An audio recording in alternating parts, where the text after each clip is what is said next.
All right. Welcome, everybody.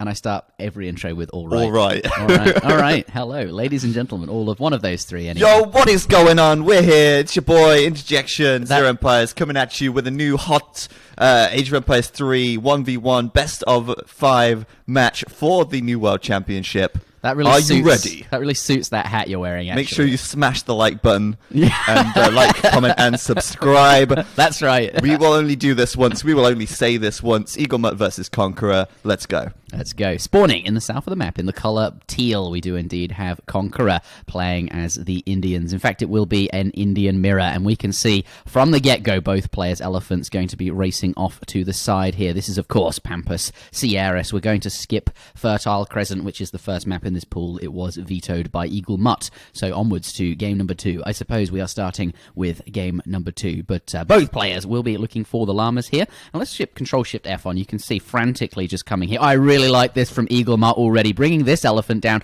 a bit further south, and he's looking to steal llamas coming home rather than picking up his own llamas. And this is sort of risky, but it can pay off big time, right? Let's see if he can actually pick up a llama. But already the play's coming out, right? You have to hoover up all these llamas real fast, but actually seems very even here.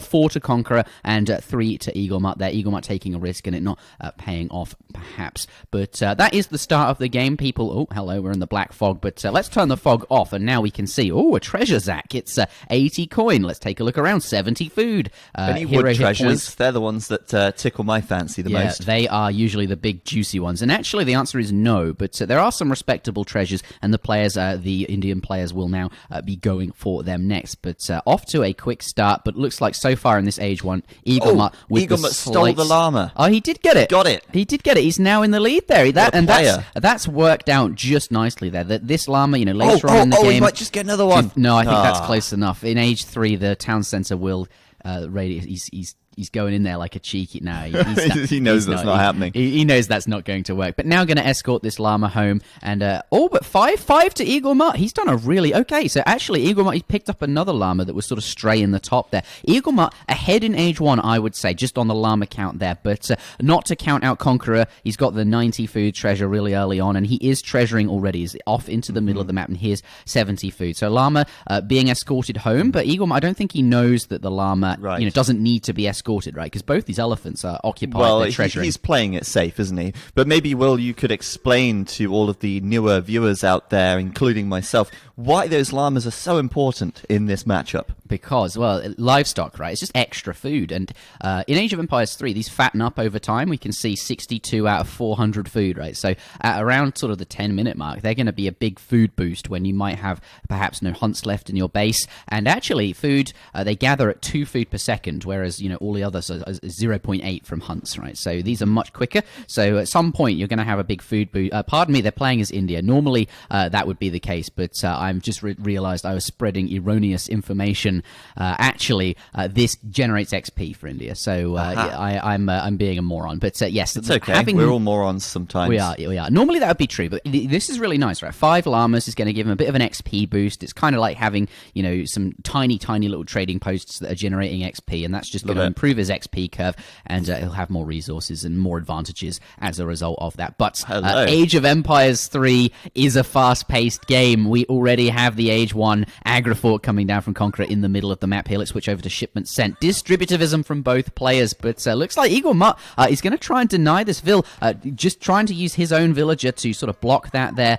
Is he going to place an Agrifort? I wonder. Has he got nothing in base there? Eagle going up a bit later on, but the fact that he has the map control, he's forced that villager away, might mitigate some of that age time, and a later Agrifort might be okay. And if Conqueror leaves his cow behind, does that get converted as well? Yes, but he's like the cow is shepherding it home. The cow is actually taking area damage. He's got to make sure that scared cow doesn't die there. Yeah. Oh, he's coming back for it. Yeah, that was close. Right. Normally, you can't target cows with. You can only target them with villages, but you can't do that with Indian villages. But it's taken area damage from the monks, which I thought was interesting. Yeah, that's quite good. But he does get it home. This is like a slightly better llama. Because it has 500. Better llama. Yeah. No, it's a cow, Will. Yeah, well, sheep have 300. We'll send you back to school, don't worry. Llamas have 400. And cows are llamas, actually. I don't need to go to school. I admit that does sound really silly, but... Yeah. No, it makes sense. So we've got that aggro fort down in the center of the map for Conqueror. It looks like he'll be applying a lot of early pressure here. And the bets are in, by the way. It looks like Conqueror actually has the favorite, in this matchup at the moment, which is... Well, I don't want to say surprising, but looking at the PR, it would sort of be indicative that Eaglemut should have the edge. I think Conqueror is the more highly rated player. So okay, my bad. I thought the PR was in favor of Eaglemut. Yeah, well, and if that were the case, I think it's still exactly the same as your point, right? But Conqueror he's just got the names the other way around. But I think that's to be expected. Roughly a third to Eaglemut and 2/3 to Conqueror. But these players not so different in rating that it's going to be a big clean sweep. I think Eaglemut will hold his own, but Conqueror I think does have the edge, and the betting is reflecting that. But Eaglemut, bit of a favorite on our stream. We see him playing in Tiny Free for a lot. He's a moderator in our chat. He's our community game champion. Yeah, he's the champion of the people. Yeah, and I think he's well loved in the community. But let's see if he can make a name for himself on the battlefield as well. As Conqueror comes forward with some the Gurkha right there. They are Gurkha. They are indeed, and it looks like he'll be getting ready to roll out before long here. You don't build an aggro fort for no reason. No, you build it for map control. Well, you build it because you have to age up. But and map, but you know what I mean. You don't place it in the middle of the map for no reason. You're absolutely right. He wants to be aggressive with it. He's going to have, faster reinforcing times. Looks like just only got 3 Gurkha right there. There's a 2 Sepoy that you get for free. And actually just going to use these to... Oh, I really like this. He's going to pick up the 40% hero HP treasure. And it's actually going to affect both of the monks. So these are now... these are much more tanky. 40% HP on these is just basically... they're big sponges. They don't do too much damage, though 6 area 2 is not bad. But now that they've got all this extra HP, if he can have them in every fight, that's going to be really spot on. So a nice pickup before, what in this early colonial portion of the game when he can get it. But first shipment coming, third shipment number 3. This will be... diplomatic intrigue. Exactly. 300 export, and it also makes relations cheaper. And you can see the consulate coming down now. And I think it also makes... Yes, he's going to research. Let's see what he goes. Let's go to text in research. And the Ottoman consulate immediately coming out. So what's the reasoning for doing the Ottoman consulate here? So, in the India mirror, or in mirrors generally, you just quite like to just be as greedy or sneak in extra things, maybe an extra upgrade here or a slightly, boomier thing here and there. Like, if you can just be a little bit extra greedy in a mirror, that's always a good thing, I feel like. And the Ottoman, the consulate, they have, if we go over to TB, you can see it here, villages. The villagers, He's going to get 4 villagers that will arrive, I believe, as a shipment. No, this is a tech. It's a tech being researched. So 4 villagers will pop out of the consulate, and they, I believe, will actually be European villagers, so they won't have the Indian look about them. But they are villagers, right? And they're going to be really, really helpful for... Yeah. Hopefully they quickly adapt to the new culture that they found themselves in. That's right. They integrate themselves into this society very well. Where are they, though? They're going to... Well, I don't know, actually. They weren't. Oh, they were at the front. No. Well, they're certainly here. We can see they're here. He's got more economic villager population, but maybe they're not Europeans after all. No, maybe not. Maybe they just they very quickly integrated. That is what happened, right? Instant integration. That's they strip their clothes down and put on one of these cloaks that the Indian unrecognizable. They're now a part of. That's right. That's right. You're now one of us. So Conqueror ahead considerably in score here. I mean, I'm wondering why that score difference, what's sort of contributing to that score difference at this point, because that looks quite significant. Yeah, I wouldn't pay too much attention. It might be something like Conqueror. I think that 600 coins just arrived, but it might be the fact that when you queue units, the units don't count for score, so your score goes down because those resources have disappeared. Right, but when the units are created, the points in Age 3 are measured like this Gurkha here is worth 1.2 points, because that's how many resources he's worth. 100 resources is 1 point, and when they're in queue, it's not recognized. But when they're created, they sort of do bounce back. But we'll see. Right. We'll see their scores. They should be fluctuating up and down, but roughly going to be even. I would expect Conquerors to be ahead right now, just because he's ahead on the shipment curve. He's got 600 gold, which is 6 points basically once it's gathered up. That makes sense, yeah. And you know what? This has been a very passive game so far. It seems like both players are quite content to sit back and just sort of take whatever they can get at home. But it seems like Conqueror now is going to sort of take the chains off this stalemate and actually go for a push. Shall we switch over to military units? Let's go for it. And we can see that he's got 7 Sepoy, 10 Gurkha, and 5 Sour. This is a nice timing. Eaglemut, villagers coming in, not doing a newbie interjection, having his vills all on the front of his base, and when the units walk in, they all get shot at. But here, he's now trying to get. He's got 10 vills in the TC, so this is good. The TC is being very effective. And he's targeting down the Sowar because these are going to be really strong against his Gurkha. So he needs to get rid of them. as well. He's got his own Sowar out as well now. Yeah, and he's going to get them on top of the Gurkha. The Sepoy are in front, though, by the looks of things. So Conqueror's got his army in the right sort of formation. Yeah, but and he's calling just feeling sentries as well. Yeah, a bit overwhelmed there. Got to go back. And how good are sentries in this situation? But they're anti-cavalry Minutemen, so that's fantastic. They're quite strong. Yeah, that's right. They're really good against these Sowar, right? So he's just got to try and clean them up here. Elephant's in here. He's got his Agrifort shooting, like you mentioned. So this is kind of nice for Eagle because he's got all these defensive things like, units popping at home and these buildings firing and the access to Minutemen and things like that. But Conqueror had a really nice timing here, and I think he's trying to come in and sort of get some damage done.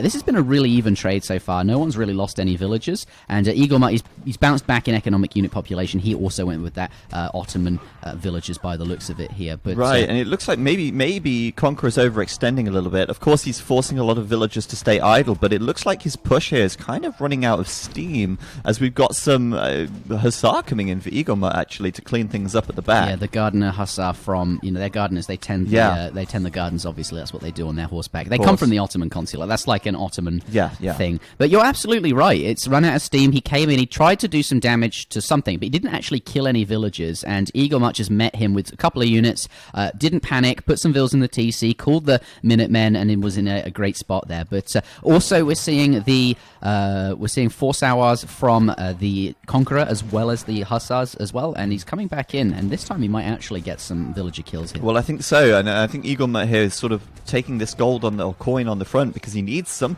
coin income, right? Yeah. Like, he can't sit in the TC all day. He does actually have to go out and gather some coin at some point. But once again, it looks like that TC and the Agrifort are certainly helping out in this situation. And I think he doesn't mind losing it. He lost a villager, but that's okay, because you see these Sowars, they're doing damage to the vills, and when the villagers are taking damage, it means his military are not taking damage. So this is kind of okay for him. And losing a vill or two, and remember, if he'd walked them all away, he'd have lost loads of idle time and stuff like that. But more Sour coming in here, and this is that's not ideal. Sour really strong against the Gurkha there. Is not going to continue pushing in just yet. He's got coin at the back as well, actually. I didn't see that one there, but I guess he's trying to just get the moving split over. When you move them a lot, you just like losing a villager might have been worth it because you'd have more military as a result, and also just you don't want the idle time on the coin. I think it's okay. I feel like at this point we need to sort of address or assess how well that actually went for Conqueror. It looked like he lost a lot of units, but obviously the eco effect as well. Look at that, 8 units economic advantage. He really now. Damn, I thought he didn't really kill too many units. Let's take a look at units lost here. Eaglemut's lost 4 villagers there. But it can also be a case of focusing on the fight, idling your TC, not having the food income because the villagers are in the TC and not gathering. So actually, Eaglemut has, he lost a few villagers, as you can see, but you're right. You're absolutely right. Those things as well. So I think on top, Conqueror sort of came out ahead because of that economic damage, and he sort of committed a similar number of units and shipments to pushing in as Eaglemut did to defending. You can see they both 600 coin sort of matches 4 Sowars in terms of value. 600 coin was used to make units. This was just units for defense, and then we see another military unit shipment from both of them to defend here. But Conqueror just quite far ahead in terms of XP. He's really, I'm not sure how. Well, actually, I think that might be misleading. Eaglemut is saving a shipment here because he's actually going up to the Fortress Age right now. In fact, he's almost got 2 shipments because this bar's almost full. So he'll have 2, but the problem is, can he hold on? Because at the moment, he's about 75% of the way to the Fortress Age. He's trying to get some walls up, but that is a big army coming in from Conqueror right now,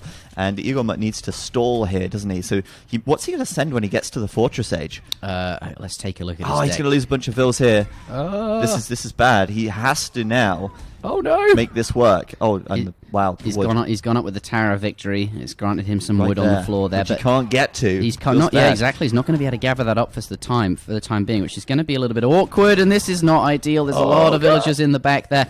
This is really nice. Conqueror sees the age up and he says, "No, I'm going to come in," and he needs to do some damage here. He's not going to let Eagle get away with this age up for free, and you can see Eaglemut being forced to take a fight that he really doesn't want to. Looks like Rajaput coming out there. More Rajaput from the barracks as well. These are going to be really strong against the Sawar, but not very good against the Sepoy. I think the Sepoy going to clean this up quite quickly. First shipment will be arriving any moment now. Let's take a look at Eaglemut's deck. Does he have Yurumi in the deck? He does have 7 Yurumi in the deck, but I don't think he's gotten the food to send them, so perhaps that won't be the thing. But if they do arrive, that could be what he needs. But that's a lot of villagers going down. Kind of scary here. And look at that villager difference Yurumi right do now. pop, and Gurkha as well. Goodness. This is really, really strong. These units are absolutely redonkulous. Thing is, there should be enough cav to handle them, and it looks like Conqueror is going to kite back away from them. It is only 7 Yurumi. It doesn't look like it will be enough here, and I think that is going to be an easy first If only game. that massive tower at the back of Eaglemut's base could shoot back. Maybe if it fell over, if he deletes I mean, it, do you the think the ironic rubble thing would here is fall that over it's and called crush the all the Tower of units? Victory, and then he lost. GG, yeah. Well, maybe we should A bit of rename a it. premature celebration from Eaglemut, I think. Yeah, maybe you build that GG. after a victory. Yeah, right. To You set- build that after the fight, but I think he'll know for next time. And well played to Conqueror there. He just sort of kept up that aggression, and I think he was kind of one step ahead earlier with the villagers coming out. He Yeah. had those 4 villagers earlier. He seemed to have the position to push from the middle of the map, and it looked like it wasn't going so well at first, but then he continued to send units in, and he kept reinforcing, and Eaglemut, I guess, just got squeezed out of the game there. Yeah, and I think Eaglemut decided there was a critical point in that game where he could have continued to mass units after the fight, after he defended, but he said, no, I'm going to age up here, which I think could have worked, but Conqueror, he saw the age up when it came in, and before India can get the upgrades, because you don't get free upgrades as India, and you have to send your shipments and things like that, he came in to do some damage beforehand, and just managed to punish that age up there, and did a really good job. So that's going to be game number 1. Let's take a quick look at the villager graphs here, and you can see, as Zach was saying, Conqueror gets that 4 vills in a bit sooner. Eagle does follow him behind, but only a little bit later on. And you are right, like this is a big gap in vill production here, a little bit longer here, where all this time Conqueror is shipping, is making villagers, and does sort of just get ahead. He hits the Fortress Age, Conqueror comes in, and we just see that big drop off in both terms of economy here, but also in military at the end there for Eaglemut. As Big spike. Whoa, either way, he won the game there. But that is going to be game number 1. We will now head on out. Let's get into game number 2 and see if Eaglemut can make it back. The score is 1-0, but Eagle does now get that civilization advantage in the sense that he gets to counterpick. So looks like Conqueror will be selecting France by the looks of it. Yeah, let's have a look at the maps here on the Civ selection screen, so we can see or show everybody. I don't think the Civ selection screen is maybe when they've updated it, they'll show France and then we can have a look that way. Right, maybe, yeah. But France is locked, and Eaglemut here will choose now. Yeah, we'll see. We'll see what he picks in response. So still sitting on India, everyone. I know you can't see the lobby, but I wonder what he'll pick. Apparently, in that last Ville game, we actually saw we missed it, but we saw Conqueror stealing those wood crates from Eaglemut. Oh, did we? Yeah, we missed it. Oh dear. But and that's also just another nail in the coffin there. Yeah, and here, okay, we're looking at the lobby here. Get your bets in shortly when the game starts. When the game begins, you will have 3 minutes to place bets. Everybody will be given 100 denarii, which is the currency we're using. We've also been using that. Did you know? Well, you must have known when you came back from the shop. People were betting on the community game earlier. They're betting on my games all day. I was doing the bets while you were doing the right. So you were definitely very aware. Okay, all right then. So cool. Conqueror won with 67% of the bets and 92% of the total pot. So not a big swing there. He definitely came through as people expected. So map number 2 will be Florida, a map which I don't think I've seen before, but I like it. I like the sort of asymmetry of the map in a way. It's not sort of mirrored on both sides. Yeah, you've been saying that. You've been saying a lot. How do I phrase this? The maps like in AoE3, yeah, they do look sort of okay. We'll talk about that in a bit. But here's the civilization selection screen, so we can see Conqueror and Eaglemut. They both select India in that first. Just game. Clarify this for me real quick. Can Eaglemut take Indians again here if he likes? He absolutely can. Yeah, he can do that. He doesn't. So the only rule is you cannot play civs you've won with, and Eaglemut has not won a game yet, so he can play any civ still. So Conqueror, he cannot play India. That has been disabled. And he's locked in France. So now Eaglemut probably thinking, okay, what civ do I want to deal with France? He's probably having a good thunk. What would you choose if... What would Will do if Will had to counterpick the French? Well, I don't know. Like, that's the thing. France is not a civ you can counterpick, really. They're just they're just good at everything. They're not amazing at anything in particular, but they are good at everything. They're a jack of all trades and a master of none, as they say. Yeah, but they are effective. But the thing is, they don't have weaknesses, so it's kind of difficult to counterpick into them. So I think being strong with France in a tournament is a solid civ to take. And Conqueror, he's going to go with France here. And Florida's a great map. You start with a market, you get a trading post basically nearby, and you can. It's all these good things. Okay, just going to play India again. I know Eaglemut. We see him play a lot of India on the Tiny Free-for-All. It's clearly a civ he likes. He's sticking it. He's played it in some community games before as well. It's clearly a civ that he plays a lot with, and I think that is just as much, perhaps even more of an important factor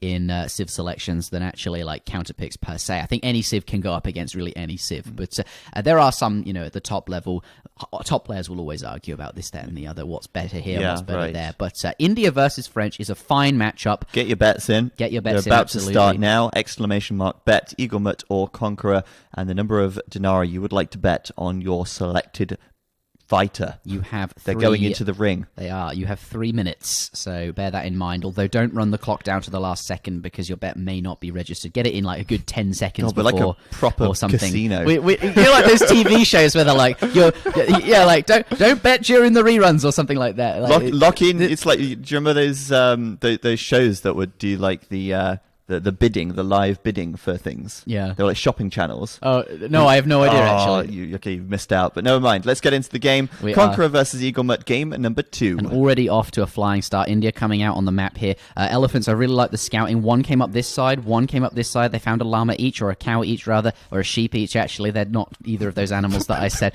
But, I told you needed to go back to school. I do need to get... That's the first thing they teach you in school. What S now? for sheep. C for cow.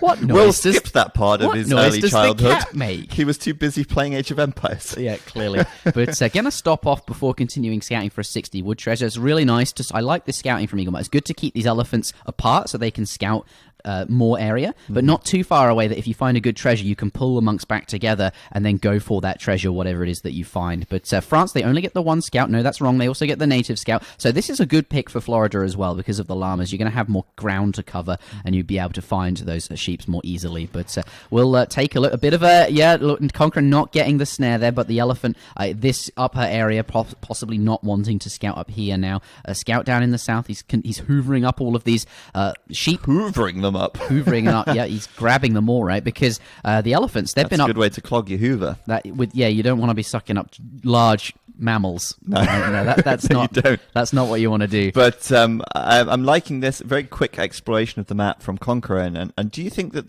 we'll see some water elements to this game? Oh, good question. Good question. Let's take a look at their decks. We will have a look. I'm not sure if they've selected them just yet because they haven't sent any cards. But Conqueror has no water cards from Conqueror. I am not sure this is okay. He clearly has no intentions of going water at all. I thought you were going to say he clearly has no idea what he's doing.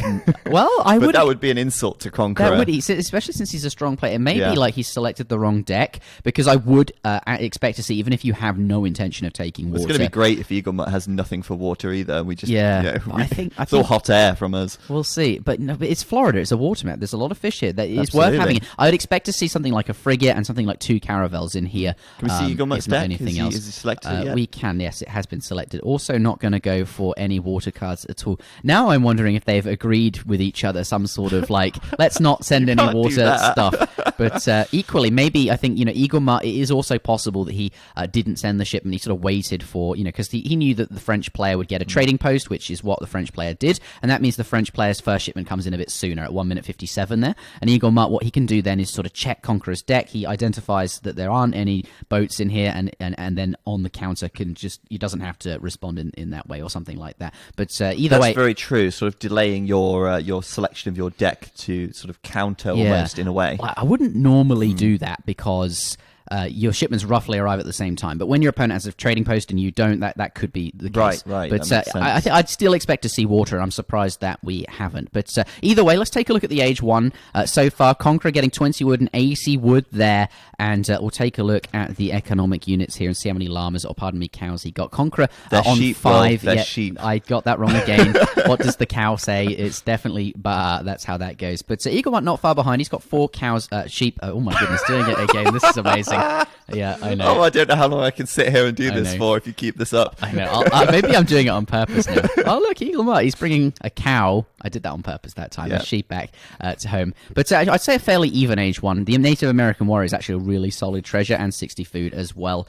Conqueror slightly ahead on the sheep, but it is very even. But both players now going up to the next age. And we can see hunting dogs and steel traps, placer mines is in for Conqueror, and he will be going up with the quartermaster politician for 400 wood, now starting to herd these in here. His opponent, Eaglemut in the south, will be going up with the Agra Fort. Going to go for an in-base Agra Fort like before, not going to be going for that mid-map. Looks like Eaglemut prefers that sort of defensive style, and to be honest, that's fine here because he's got 2 good hunts. He's got turkeys and he's got the deer in his base as well, and not too far away another turkey Question herd. about the turkeys. They have less food available in them. No, that's a bit weird. Yes, that is, isn't it? You'd expect a turkey to have sort of less food than a This deer. tiny freaking bird, and then you've got a mighty, majestic deer, and you're telling me they both have 400 steaks in them. Yeah, this is not right. Yeah, it's kind of strange. And it's the same for like bison on the Great Plains. Like the baby small bisons have the same food as a big bison, which is sort of misleading, but that is the case. 135 coin here, and this is something you wouldn't normally be able to get with just 2 elephants. But now that he's got a tomahawk there, it's going to make it a lot easier. Perma chain stuns. Look at this. Yeah, it's like stomp, stomp, stomp. And sorry, what was the treasure again? This is 135 coin, but that's not too bad. The pirates are strong. They've got 600 HP, right? Jeez. It's only the fact that he has the tomahawk that he can sort of go with this, and the area damage from these as well, which is really helpful. Now that he's in the colonial age, they have slightly more stats. Actually, going to retreat this one. No, he's going to run it around. I like that, right? And this now sort of goes back, and he can keep this elephant. It was supposed to target the elephant, but okay, now he's gotten that right. But actually, I think it's gone back to this elephant. Oh my god, that pirate can't get enough of that elephant. He wants right it there. on the high HP one. Let's switch over the shipment sent. Okay, so France, he's going to be going with, by the looks of it, like I did in my India games, Robo, a barracks versus the India opponent. They're going to start with 200 wood on a barracks, and he's gotten 200 wood on houses, and I imagine he's collected, yes, he's got steel traps and greatcoats in there as well. So he's got all of the looking good. Oh, 700 coin coming out. So looks like he might have intentions of just going straight up to the next stage. Is he even going to train any units, Zach? It looks like, again, similarly to the last game, he is going to be a greedy boy. Yeah. And he is going to hoover up that gold. Look at this. Then go straight up. I mean, that's interesting. Do the Indians sort of do this approach very often either? It seems like we might see something similar out of Eaglemut here as well at the current rate of things. Well, I think what's happened is he's built a barracks because you definitely want to have access to military should something surprising coming and you want to start training them. And he may have even had a unit in queue and can finish the batch off if they needed and keep deleting it if it is not. But he saw the defensive Agra Fort.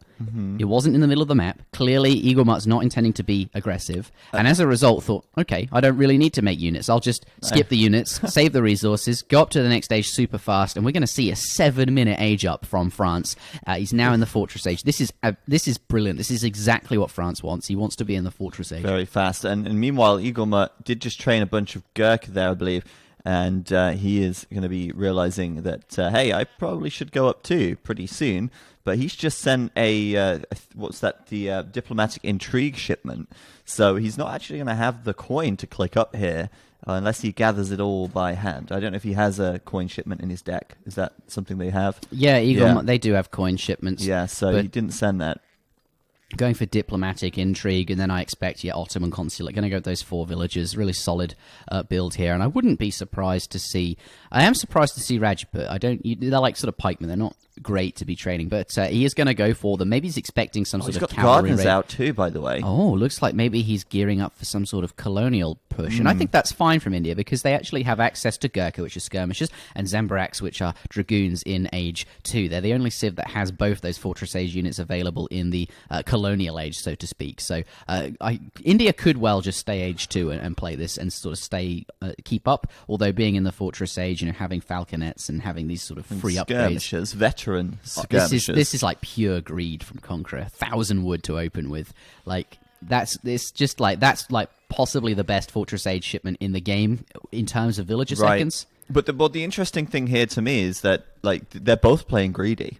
They're both playing quite passively, but France is seemingly sort of macroing in a way at this point. I mean, we do see a lot of games in Age 3 where there's like units in base at 8 minutes, and like sometimes the games are concluded quite quickly. Right, but, exactly. It's kind of a nice change of pace, to be honest. It's almost like, hey, we're gonna have a breather. Yeah, we've got everything, right? Like, not every game's the same. Hey, we can talk about the betting. We can. Oh, 64% this time for Conqueror. It's slightly more towards Eaglemut than before, but still, Conqueror favored, right? Yes, for sure, and I think that's obviously a very reasonable thing to expect after the first game. It was quite a good performance from Conqueror there, and he seems to be the favoured player in this matchup, and he's about to push out now with those skirmishers, with the cuirassiers. I hope I'm saying that right, and I think they're going to be quite scary, aren't they? Everything here is veteran, everything is quite strong at this point in the game, and Eaglemut is sort of, what's he sitting at home with some Gurkha and some Rajputs. So he's got like just massing Gurkha is fine, right? Like he's got. It looks like the Conqueror does have the skirm advantage, but he has got Rajput, which is pikemen. They're going to deal with these cuirassiers aren't going to be able to get close. We're seeing he looks like he's building them as well. Oh, hello. That's training. Units in queue. It usually takes me to the stable, but perhaps it's not going to do that. All right, here we go. This is the push. And, I mean, I hope for Eaglemut's sake you can kind of defend this. He's got his aggro fort there, but it's not that effective now that we're dealing with veteran, I want to say Castle Age units, but I mean Fortress Age units. Excuse my Age of Empires 2 plebness. But Dragoons coming in for Eaglemut, for Conqueror as well. Looks like he's not ready yet. He's going to wait for his 5 holding out, yeah. I think he's waiting for this next batch. He's got the Arsenal in as well. Should we take a look at these units here? He's not anything in being researched. He's going for counter-infantry rifling. That's nice. And that will benefit his skirmishers, right? Yeah, they'll get ×3 versus infantry. Damn, that's a big upgrade, actually. Yeah, but it's only against... It's not against the... It's against Sepoy, right? It's against Sepoy. And the Rajputs. And absolutely. Right. So that's a really solid upgrade there. Here we go. But... yeah, here's the first counter here. Looks like I'd say Conqueror is ahead on the skirm count there, especially because, as you said, they get that free veteran upgrade when they reach the next stage. Looks like the Cav coming forward. Eaglemut sees them, but they're not coming in. They can't find a position just yet. But you can see the Rajput and the Cav, they're sort of positioning themselves here in case these sort of come around the side. They're going to go for the consulate. Okay, looks like we're going to see Tiger Claws coming out. This is sort of a mercenary shipment. These are basically pikemen. They land on top of the cuirassiers. This is really nice. They're going to do lots of damage there, but still cuirassiers, really powerful hand cavalry there. Not timing it just about right. Looks like the Rajput have found the battle, and they are very, very strong. It looks like catch. Yeah, he's got the catch for sure, and these are going to go down very quickly. And actually, if he can get up in the face of these skirms, he's going to be able to do reasonable damage there. It looks like he's really solid from Eaglemut. What a play from Eaglemut. That looked like a very scary army from Conqueror there. He even timed that push exactly with the cavalry breastplate upgrade from the Arsenal as well. And just as he pushes in, the Tiger Claws popped out from Eaglemut, and he pushed it right back. That was really nice. How did you see that come in? That's amazing. I've got a good eye, Will. Oh, I didn't even have the UI open. You just sort of like saw the game without knowing. What? Oh, you saw it here. Yeah. Right. Well, I'm paying attention. Yeah. God, this is super early. You don't usually see the Arsenal so soon, but these upgrades are now active, and that's good for him. But it looks like Eaglemut. He's got a solid unit mass here. Thing is, though, Rajput not going to be good against skirmishers, although the ones he's already in combat with is going to be fine. He's got these war dogs as well helping him out there, but you can see at home he's called Minutemen. He's got a batch of 8 skirms and 5 skirms from the barracks as well. He's got his skirm count back up, and now I'm a bit afraid for these Rajput, because now they've done what they're supposed to do. They've killed the cuirassiers, but they're just sort of a bit rubbish now. They're not really good against anything. And like the weakness of these melee units, Zach, is that it takes time to get into fights. And if your opponent sees that you're trying to get into a fight, they'll sort of kite backwards and make it hard for you. And that's sort of their weakness, that time it takes to actually get into combat. And now that fight's over, I wonder if Eaglemut's units are actually going to be all that useful. We'll see where he goes. He's falling back home, and I think at this point, do you think he's thinking now, okay, it's time to age. Enough of this, second age stuff. Let's just get up. But he's just done sours. He's got more Rajput coming out. Gurkha coming out, and more gardeners coming through as well. So it looks like he's kind of committed to this at the moment. But at the same time, he's got 1,200 food in the bank. He's just lacking that gold, and I wonder if he'll maybe send that gold shipment to help him get up a little faster here. Maybe it'll arrive any second now, and he can use that to age. It does seem like he is macroing to age, but we'll see what happens. Like, most of those villages are on food, right? But looks like cavalry combat. Oh wow, these cuirassiers and these goons going to be really strong. Upgrades, isn't he? Yeah, with cavalry cuirass. Damn, like these are going to be really solid. Isn't going to take a fight just yet by the looks of it. Eaglemut coming out. The Rajput, they need to sort of follow up, be close to the skirms. We don't want those cuirassiers ending up on top of them, but they aren't close enough. I think this is fine. I wonder if he is going to age. Still no 600 coin. Let's keep an eye on that. Oh, yeah, there it is. 600 coin. You see, look, not even an AoE3 player. Yeah, but you called it. You saw the food, right? Yeah. Well done. Yeah, you're definitely paying attention. It's nice to see. God, I feel great. I'm teaching all my friends about Age 3 and. It's happening, Will. It's happening. So how are those Soa going to perform in this fight against the skirms? They should do pretty well, right? But he's actually avoiding the fight. Yeah. And he's going for a big raid, and wow, that's going to come up big if Eaglemut gets those villages up in the north there, but he's actually coming back down now. I thought he might go for it. That could have paid off. Yeah, but like often the best, as Napoleon said, the best offense is best defense is a strong offense. So sort of being out in the middle of the map can force your opponent to come home. But here the Rajput trying to find their target on top of the cavalry here, but they're getting out. They don't want to go into combat. Does go on top of the skirms. Why not? Here could be awkward for these cav trying to get into position. Gardeners and Sours going to be really strong against the skirmishers here. Cuirassiers now coming around the back. All the Rajput gone, but doesn't look like they've found the skirmishers, the Gurkhas, so to speak. And this actually looks okay for Eaglemut. But bear in mind, Sour's really weak, and these cuirassiers, they have cavalry combat and cavalry breastplate, or whatever that upgrade is, just there active. And this now, oh my goodness, there's no Rajputs left. They all just sort of got cleaned up, and without any Rajputs, Zach, they're just gonna clean these Gurkha. Yeah, I think one of those cuirassiers there got about 5 kills at once. He's just a bit bewildered, like, I only aimed at one guy. How did these other 4 die? Like, strikes one guy and everyone else sort of just falls over as well. But I think that spells very bad news for Eaglemut there. That's going to be a catch on those units up in the north of his base as well. And it looks like, at this point, Eaglemut is very much on the back foot as he ages up here without an army to defend his economy. Yeah, well, it's just that's the trouble with the Rajputs. I mean, I said it earlier, right? They're just, it's hard, if your opponent just walks away from them and doesn't let the Rajput get into combat. Hand cavalry hit points as well coming in. Those my god, stacking. Yeah, the colonial age upgrade as well. And I actually think, God, they are beastly now. Look at that, 700 hit points on a Fortress Age unit. That's a big yikes from me, Chief. As right. He pushes in, and look at it, it's happening again. Is that the Tower of Victory? Yeah, the Tower of Defeat is being constructed. Oh no, losing a lot of villas here. Rajput are out to zone them off though, so that's working out okay. But you can see the skirms just in the back going to pick the Rajputs off, and when the Rajputs run out, when there are no Rajputs left, so outnumbered. These cuirassiers with their mass stacks of upgrades are just going to tear through them. That is the trouble with the Rajput. It's over for Eaglemut, I think. I mean, I don't want to call it too soon. Age 3 is one of those games that can swing quite quickly. Look, he's called his Minutemen, he's called his Sentries, and he's got the Ottoman Minutemen as well. So having all of these has kept him in the game a little bit longer, and it might give him enough time for his first Fortress Age shipment to arrive. No, it's not. He's not even up to the Fortress Age. Pardon me, all those 8 villages are not on it, but he is. But he's killed. No, there's still so many cuirassiers. Yeah. They're just so tanky with all these upgrades. So Conqueror doing a really good job too. And Team Hand Attack coming in as well. Everything. Oh my god, these are fully 700 HP, 39 siege attack. This and is the 39 theoretical hand maximum. attack. This is on a Fortress Age Cuirassier anyway. This Right. is on this map at least. There aren't any other upgrades. He's got every single upgrade that there is to get. There are no other upgrades for these Cuirassiers. The painful thing about this is Eaglemut's economy. He's got a lot of resources unspent, and I think he's had that issue for some time. Yeah, his age up was a lot later than it could have been. Let's have a look. And he probably missed out on some of those shipments. I mean, I wonder what he's going to send in H3 here. I mean, yeah, like he's not got Mahouts in here, which cost a lot of wood to send. He's got elephants in here, which cost food, and the Yarumi that cost food to send as well. So he can spend. Maybe I was thinking maybe he's stacking Spend those it down. Oh, he just sent something. That was 9. What's that? 9.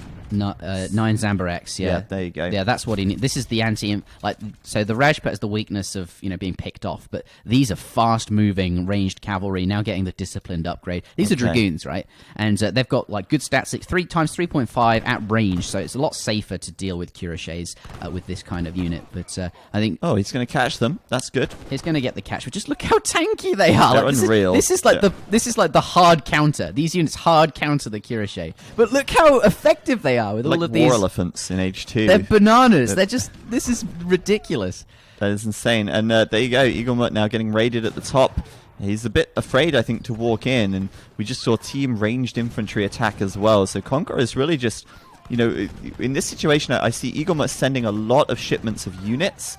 Whereas Conqueror is really just sending shipments of upgrades. Yeah. And he's building those units with his eco at home, which is untouched. He's got great map control, and it's going to be a real uphill battle for Eaglemut here. And I dare say it might not be one that he can win. Yeah. But he is going to keep trying and keep pushing, but so is Conqueror, and Conqueror is certainly coming out on top. I'm really liking these early upgrades from Conqueror. Just like get a small mass going and then sort of don't commit hugely to fights, just get the upgrades in, and it's like has effectively the same benefit as perhaps a shipment here. And like Eaglemut just having to send military just to stay afloat, right?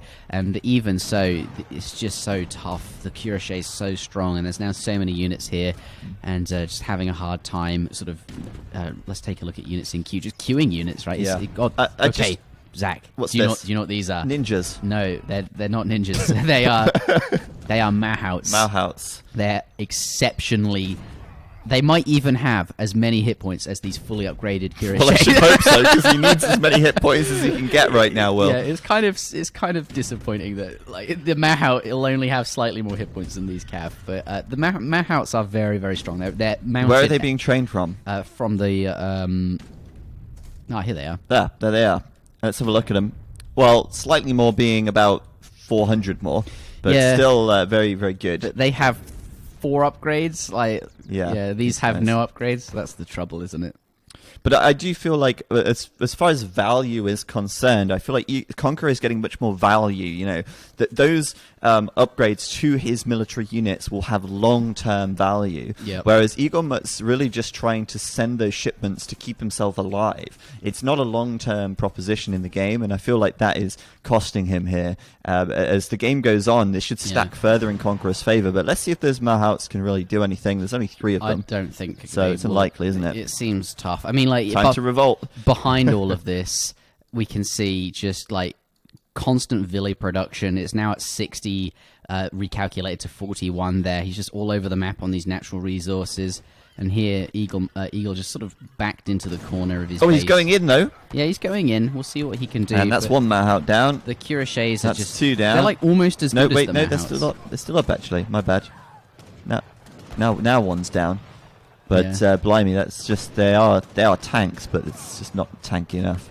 The Dragoons at the back, by the way, were getting picked off. Well, not the Dragoons, but the Indian version of the Dragoons. The Zams, yeah. Yeah, Zambaraks. See, just really nice from Conqueror. As you said, all constant upgrades, really, really nice. And I enjoyed that game a lot. What was that last shipment he sent? The tribal one. that one, The tribal? I don't know what that is. it does affect. It affects native units for sure, but it also affects. People actually send it because it affects skirmisher hit points by 20%. Oh, I see. And Okay, it that's also, nice. Yeah, Wilderness And the career. Warfare, and it improves your villager hit points by 20%. So actually, it's kind of funny because it is actually it's technically like a native card, but it actually affects the other. It's a very good card to have in the French deck, I believe. Yeah, it's But a solid Age 2 card. Eaglemut in the chat there saying, feels thrown, man. Can't blame him for feeling that way. Well, he did look in a good position when he pushed out in the mid-game and actually repelled that sort of early fortress attack from Conqueror. Yeah, it was sort of when he got caught out over here, like the Rajputs, he just rammed them all in against his opponent, and that's fine, because they have to find a target, otherwise they're just walking around forever doing nothing. For sure. But once they all disappeared, there was just nothing there to defend the Gurkha in the back, and the Kurashase just got a bunch of kills for free, and that, I think, was the big turning point there. But he had a really solid... He repelled really nicely. He sort of held on in that early game. He really pushed the French player back, and those timings with the Tiger Claws we saw, that was really, really well done from Eaglemut. I'd just like to point out to the guys in the office, we've got the wrong picture on the overlay for Eaglemut. We've got the wrong one. We need to fix that if possible. But as you can see there on your screens, Kamchatka will be the next map, and it's 2-0 to Conqueror. Eaglemut's image is the sort of her name is Nonaki lady. Yeah, she's from the campaign. Not that either of those guys would know who Nonaki is, but that is her name. That's who she is.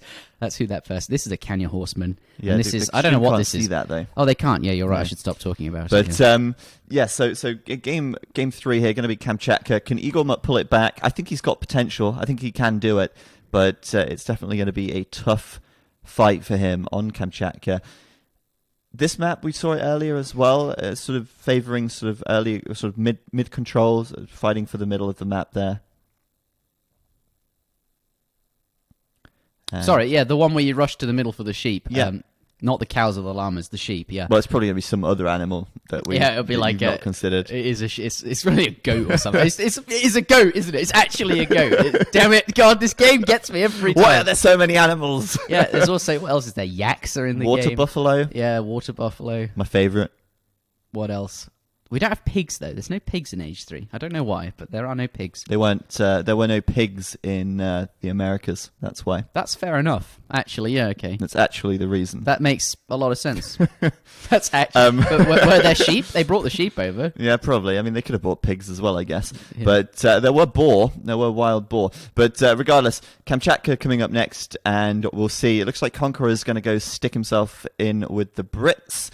And maybe Eaglemut will continue to play on with the Indians. It may be his strongest civ if he's picked it twice in a row now. Yeah, and actually I think the India versus Brits is sort of slightly India favoured, or at least India has sort of an easier time marked, I think, by that. When we saw, what was it, H2O versus Blackstar OP in the very first ESOC tournament, British, that was the final game, British versus India. That really sticks in my mind. Lily AC2 has invited me to a custom game. Would you like to join? Zach, I think now is a good time to let's go play Shapeshifter right now. Let's go play that. What is Shapeshifter? I don't know. Sounds like some weird custom scenario. I think you don't try it. A unit, and like every 30 seconds or something it like changes. That sounds great. Try it. So like you have a random unit and it will like transform. It's quite fun actually. So we actually have a scenario called Roll the Dice in Age of Empires 2. Oh. Similar sort of concept, actually. Yeah. Now you mentioned it. Oh, hello. Eaglemut there with the Chinese. Oh, okay. But that can't be real, right? He's not really going for Chinese. Yeah, I think he can. Like, China have a solid fast fortress, and British like going to have trouble. But he doesn't even have a level 100 home city. Nor do I. What? What is my China? I've level 20. Look wow. at that. Yeah. Well, yes. Wow. Well, why are a lot of them missing an image, by the way? Because they're like hacked civs. Oh, right? He's such a cheater. Look at this. Play as the what other ones should we play? Knights of St. John. Who else should we play as? Yeah. But basically, they're just sort of in the campaign. Those civilizations are in the campaign. Yeah. And sorry, I'm just telling the world how much of a cheat you are. What you do to get them is you sort of trick the game. I will launch in just a moment. You trick the game into thinking that it's a multiplayer civ and you can make it, but they actually all suck because they don't get any starting crates and they also don't get an explorer. So you start with 6 vills and no resources. So, that sucks. And their cards are quite bad too, but they are kind of cool. But yes, ladies and gentlemen, we are going into game number 3. This is perhaps, well, it is match point for Conqueror here, who I think is the favoured, and so far doing very, very well and coming out the favoured in this series. This is a round of 64 series for the New World Championship qualification event, but we are getting into the game here, and I think Eaglemut, he's put up a good showing in 2 games. I'd like to see Eaglemut take a game off Conqueror, just so it's not the 3-0, but I think Conqueror favoured overall, and that is probably reflected in the betting as well, which you can has do now, by the way. Opened, absolutely.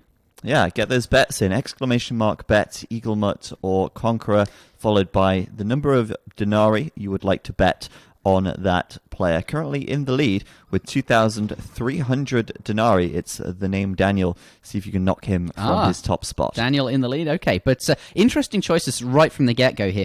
Conqueror going to forgo the middle of the map, which we've talked about before. Those 2 goats that spawn next to each other here, and also those treasures in the center as well. Actually, having said that, the only treasure in the center is a trapped macaque. There are no big treasures here at all. But either way, the goat's there. He's going to forgo that entirely and instead go for a trading post, which is actually quite unusual for British. We usually see British just make manor houses, but it was a 300 wood start, and we did find 40 wood. So he might have seen the 40 wood, known he had 300 wood start, and thought, as a calculated decision, that means I will make a trading post, and that will be that. Right, but that means he doesn't have enough wood for a market, right?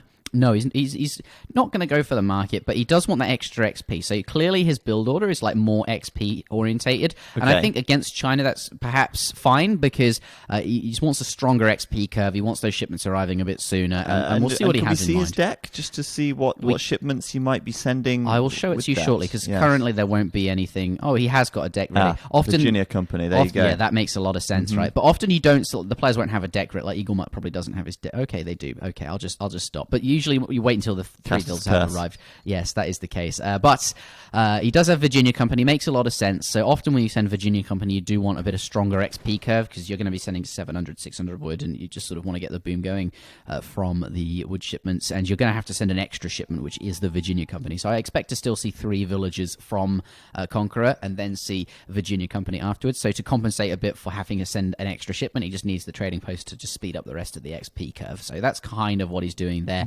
And that's fine. I think, China, they're usually fast fortress. They're not super aggressive early on, so getting away with a slower XP curve and perhaps a boom that sort of takes a bit longer to start paying off because you have to invest 2 cards into it and you have to send all those wood shipments to get all those manas out is fine. You're going to have the time versus China because China, this is a 50-50, Zach. This is what now? A 50-50 bet. It looks like the standings are completely the bet. Sorry, even. I thought you were talking about Eaglemut's strat. I don't know. Maybe there's a strat in H3 called the 50-50. He's going for the 50-50. He's going 50 on food, 50 on coin. We call it the 50-50 because of the odds you have to win the game. No, it either works or it doesn't. Well, you're right. It's sort of... Well, I think Eaglemut is actually taking the lead now. Goodness me. Oh, wow. I don't know if that's going to stay that way because the bets did just open. And you're going to be hearing this a little bit out of sync because actually we're 2 minutes behind as there is a stream delay. Ah, right. That makes sense. Okay, so the bets actually happened. These are the results that we're seeing now. Let's stop talking so we don't confuse people. Exactly. Okay, and yes. we'll address the bets once they're finished. Yes, don't let me confuse you. I'm looking forward to seeing that. Eaglemut in the lead. I hope that's actually going to be the outcome. And I think it could be. China, a really strong civ for I think dealing with the British. That fast fortress is going to be quite tough for Conqueror to handle. But Conqueror is a solid player, and we'll see if he can survive the timing, the onslaught, so to speak. But Zach, both players now up to the company, Virginia Company coming in there, to the colonial age. Conqueror going to go up with the Philosopher Prince here, which is 500 food. Often you see British going for an outpost and 200 coin, but not going to be the case here. Going to go up that 500 food politician. Eaglemut. That's interesting. Why the 500 food politician? Is he planning on doing some kind of cavalry here or something, or or is it just to fast fortress, semi-fast fortress? Yeah. Like, what's the I can the see reason your thoughts, for the food? Right? Food definitely would help you train, cavalry, really any unit. But I think he just knows he doesn't need a tower early on to defend because China is really unlikely to hold on. The White Padoga. What's going on here? Padoga? The White Padoga. No, okay, this is not the Summer Palace. Eaglemut has a bit of a meme build in mind, I think, and maybe he'll catch Conqueror off guard. This could be really strong if it's not scouted. This is a really, really strange, almost Azam-esque strategy. I wish I could tell you more about it, but Sounds so mystical. What's he got here? He's got some, upgrades here to the monk. Aside from that, Snatch the pebble. Snatch the pebble. Yeah, you both. Sounds a bit like a euphemism for something. I don't know what it is, but I imagine two guys sort of standing, like you have to pick the pebble first, or right. I don't know what that is, but I think this basically it gives you a bunch of monks, a bunch of increase the attack and hit points of the Shaolin Master and the disciple. So we can see here, and you get he's trained some disciples, so you get these for free or something. I'm not sure. The White Padoga has seen so little, but he's going to have quite strong disciples here, and they're going to train really quite quickly. What else was in his deck? I want to see 300 wood. Okay, it doesn't look like it's any other funky upgrades being stacked with them, but what's happening in the back here? Conqueror is St. Virginia Company's going to have a slow XP curve for the reasons we've mentioned, and 700 wood now just coming in. Smashing down those manor houses nice and cheap, and here we go. And the monks have arrived. I'm wondering if this strange build, combined with colonial aggression, you can see the Ford Village, which is used as a home city, a home city spawn point, not a home shitty spawn point. And he's got the disciples and the Shaolin Master with the buff from the White Padoga. Disciple of Azamp. Did you see the name of it? He's learning from the best. And here you go. Response from Conqueror. What's that at the top of his base? Is that the first barracks of the game? It might just be on. It's the second one. The second one. But regardless, he's still slow, right? He's not got realizing, any units hey, on I need to do something about this. This is like a China colonial aggression is not usually the thing that happens, and it's going to be really solid against this Virginia build. And the fact he didn't get an outpost either, right? So that's another good reason. Is he wasting time killing this trade post here? I think it's still early enough in the game for it to be worth killing. Oh, this is worrying. He just shipped pikemen, but he's going against longbow here. I wonder, do you think he shipped pikemen in case Conqueror whips out some cav? Well, they also have a lot of siege on them, so that's going to be effective. And yes, we could see cav. There's no stable yet, so it is perhaps not super needed, but they're going to be helpful either way. The disciple not a super anti, but got 14 hand attack, although they're not overly good against cavalry. So just playing conservatively, just making sure he's got units. But you are right; they're not going to add too much in on this game state, but it is just an insurance policy, right? Right, exactly, and those longbows doing a good job of chipping away at the. Look at that raid! there. I'm going to defend that. I mean, this feels like a massive waste for Eaglemut. Honestly, I feel like this has failed. Yeah. He's not even taken down the trade post yet, and he's going down south to find something. It'll be one villager at a clandestine. They live out in the woods, right? They just sort of live on the edge of the world, quite literally. Yeah, it's like this is the another one. This is the what's it called from the Terry Pratchett books? I don't know. I haven't read them. Discworld. That's it. It's the Discworld. If you say so. It's the back of a tortoise, Will. Right. Sorry. I'm sorry. I can't interact with that. Yeah, no problem. I don't know what you're saying. The monks. Tell me more about the monks. They seem interesting. What, these? Yeah. They're just sort of like they don't really got any unit classification. Okay, they're hand infantry like light. They basically just got 14 hand attack, which is not too bad for something that costs 80 food and no other resources. But they're not. It's not looking okay. This is why you don't usually see the White Padoga, but it's a pagoda, by the way. Whatever. It's a pagoda. Right? I like pagoda. Sounds better. To be fair, padoga. I like padoga. Pagoda. It's a pagoda. Goda.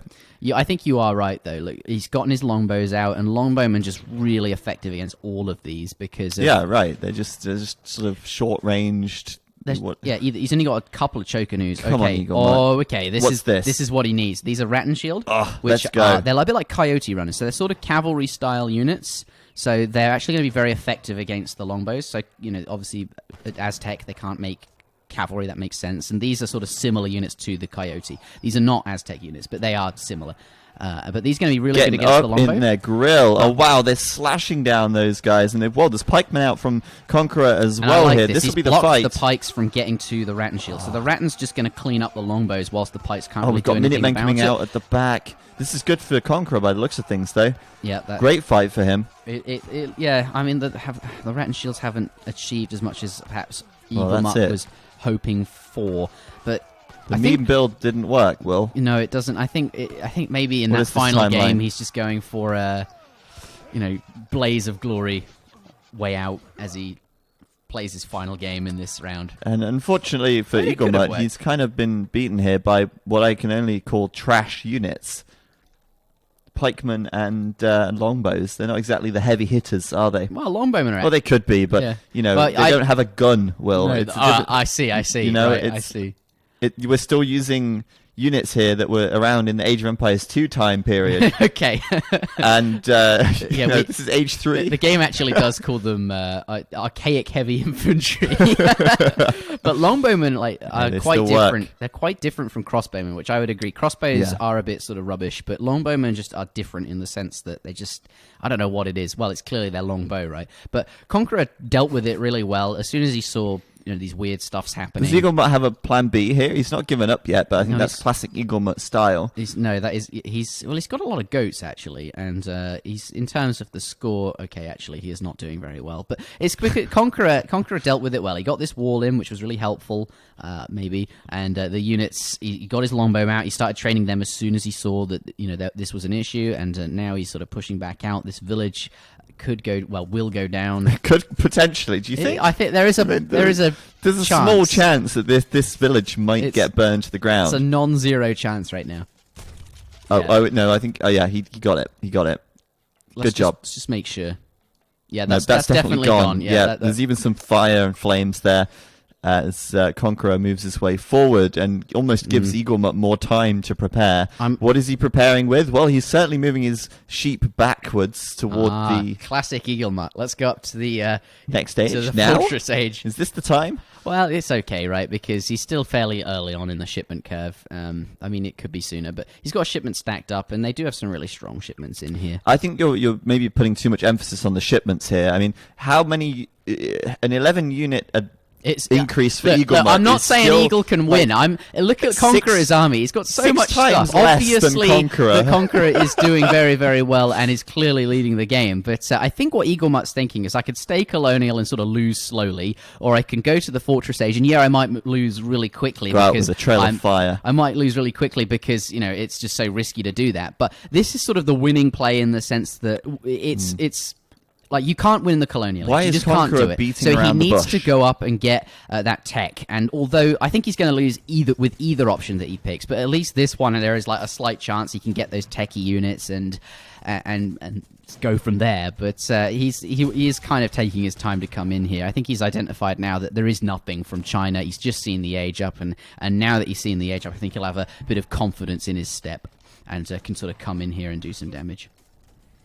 Yeah, and Conqueror here, I mean, he just sort of took his time for a long time there to actually go in, and he could have ended this a long while ago, I think, giving Eaglemut a time now to actually get some units out and do something about this. But it's a tournament game. He still wants to play conservatively, right? He's got this big army. He doesn't want to just take a risk and go in under the TC when he doesn't know what Eaglemut's been doing.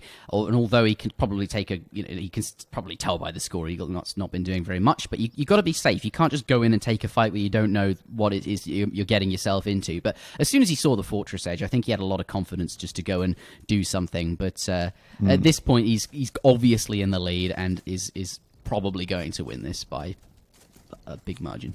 You think? Yeah. I think this village might be... I think Conqueror is just like savouring the moment here and just going around, just killing off the villages, taking his sweet time about it. Look at his economy, right? 57 here. He's just going to keep adding units to it. The only risk that there is to him is taking somehow some miracle shipment, something happens under the TC. What he needs is like some kind of great bombard that can somehow kill everything. A tactical nuke would be good for Eaglemut here. There actually is a great bombard that kills everything. Yes. It's called the mediocre bombard, and it fires tapirs, which are little pig-like creatures. What? What? I don't know. I'll show you. Okay, that's a real thing? That is a real thing. My gosh. But but what I'm saying is Conqueror is like playing the safe, sort of almost flavorless style of like, I have more economy. I'm just going to like not take any kind of conceivable risk at all. I'm just going to keep massing up so that risk possibility just keeps getting smaller and smaller, just doing as much damage as he can on the sides where there is no... he's trying to wall him in. He's trying to actually wall him in. Yeah, Eagle's trying to stay in the game. He might come around the back and try and close him in. But to be honest, at this point, Conqueror... He's not playing a stylistic game. We can give Eaglemut points for style. I think we can give him that. Yeah. He's just walling and walling. He's just trying to buy as much time as possible.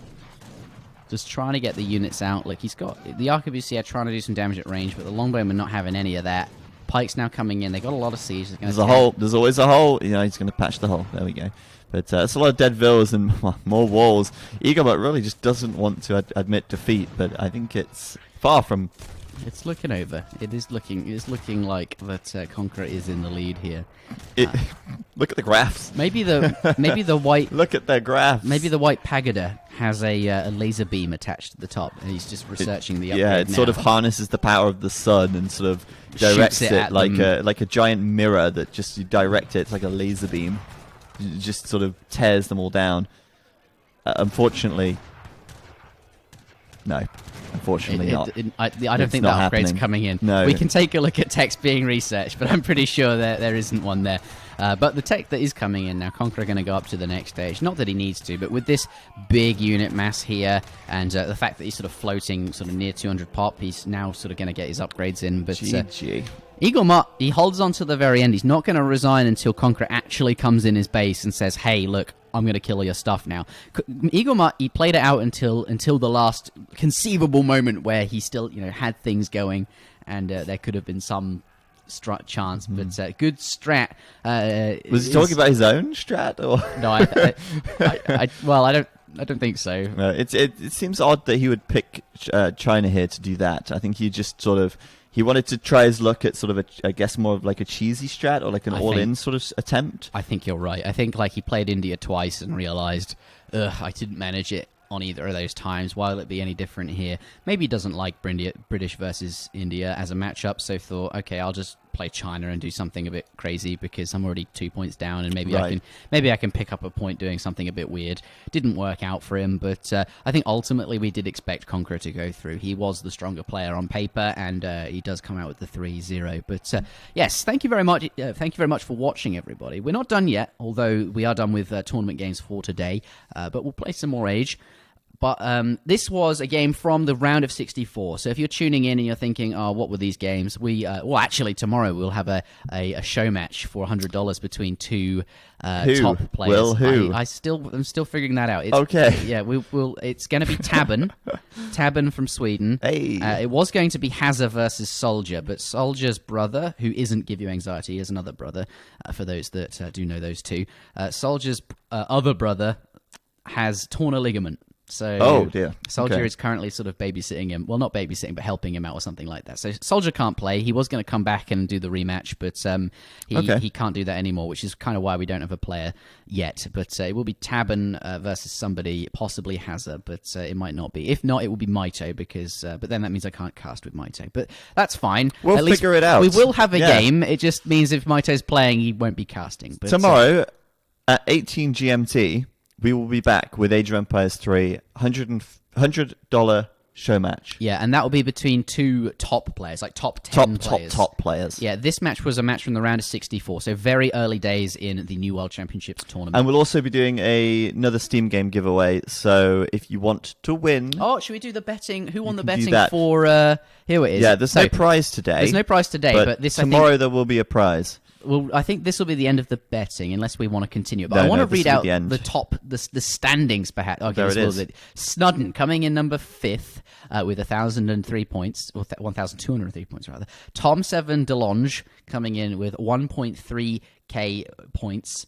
Mombreeze coming in with 2k, 0.73 points. Comet K coming second. I've seen Comet K do very well in lots of betting, actually, coming in with 2.2k points. And finally, the leader, the name Daniel, won 2,408 points. So well done. You won the betting today. He did. He came out on top, and I think he's been around for most of the day. So congratulations. Unfortunately, no prizes apart from, I guess, recognition today. Well, maybe he'll... I think, like, in future, now that he's got his name on the board, it's recognition, right? We're going to be able to say, Daniel, he's a good bettor. Let's keep an eye on him. We'll watch out for him. Every time he makes a bet in the future, we're going to go, keep an eye out for Daniel. He's putting forth out. And then maybe people will go, Daniel knows what he's doing. And they'll follow suit and copy his bets. Yeah, he'll start, like, a tips website, and he'll sell monthly subscriptions to everyone to game the Escape AoE betting system with .com. Yeah, .com with the name Daniel and my strat that works 60% of the time every time. Yep. That's what's going to happen. But yeah, we'll be back with more AoE3 competitive games tomorrow. We'll be continuing the stream today with some more sort of community games, or you'll play, I'll play, whatever. Lord we'll do Raphael something. said he is available. Okay, that's interesting.